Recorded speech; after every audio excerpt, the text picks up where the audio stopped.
Welcome back into Wake Up with Al. It's half past the hour.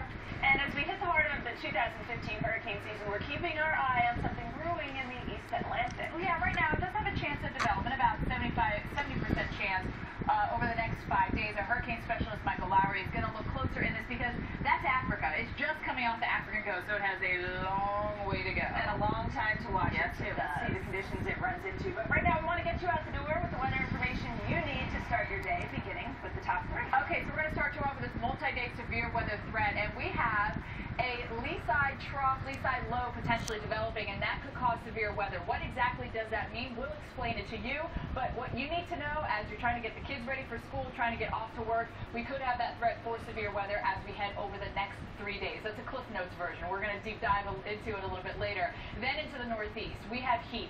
Really, today and tomorrow, that's when we're going to see the worst of the heat, and then things are going to start to taper off Wednesday through Friday. But look at the orange color. That's where we could see record highs. New York, also in Philly, even Caribou, Maine could see a record high. Now, I know a lot of people in the southeast headed back to school today, so you might feel like a starfish this morning or an octopus trying to use all, 40 arms to try to get the lunches packed and everything. Usually on the first day, though, you're pretty set, right? You do that the night before. It's in a couple weeks when you start to get lazy about it. Showers and storms could be popping off as the kids head into school. All right, Billy?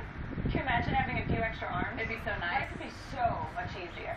We want to start you with that severe threat, though. It's spanning the center of the country, and it will do so for the next 3 days. Let's take you live into Minneapolis. A little bit of rain likely this morning. You'll get a break later this morning before more storms return to the forecast tomorrow. And that's just one of the many cities we are keeping a close eye on as we head through midweek. It's kind of a slower moving system. It'll strengthen tomorrow and then weaken a little bit by the time we get into Wednesday. But this morning, if you are heading out early on from Omaha into northwestern Iowa, stretching all the way up into Minneapolis and even into north central parts of Wisconsin, that's where we're seeing our heaviest rain. These bolts right here indicating that cloud to ground lightning.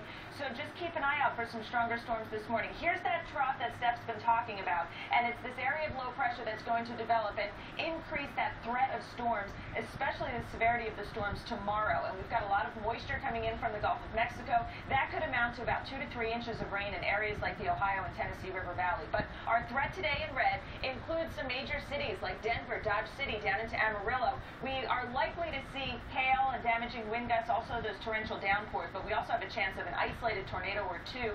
And then tomorrow it spreads eastward into the plains and eventually into the Midwest. So Des Moines could see a little bit of that activity later in the afternoon. Amarillo, again, day 2 of you seeing some of those storms develop. Now, we do have the potential of our strongest storms today with spotty damaging wind gusts. They could be in excess of about 60 to 70 miles per hour. And again, that stretches down into the panhandle of Texas and Oklahoma and the eastern side of the Rockies. So large hail, damaging winds, and about a 30% chance of seeing a tornado in the Denver area. So it's really an area we need to keep an eye out for today. And then tomorrow, again, it moves into the Midwest. Kansas City is likely the area that we could see some of those stronger storms. It really storms. develops. I mean, I feel like it drops down to the 900s into our Wednesday. Yeah, and then it strengthens, punch, and then it weakens. Yeah, it does. All right, Dylan, thank you. We want to wake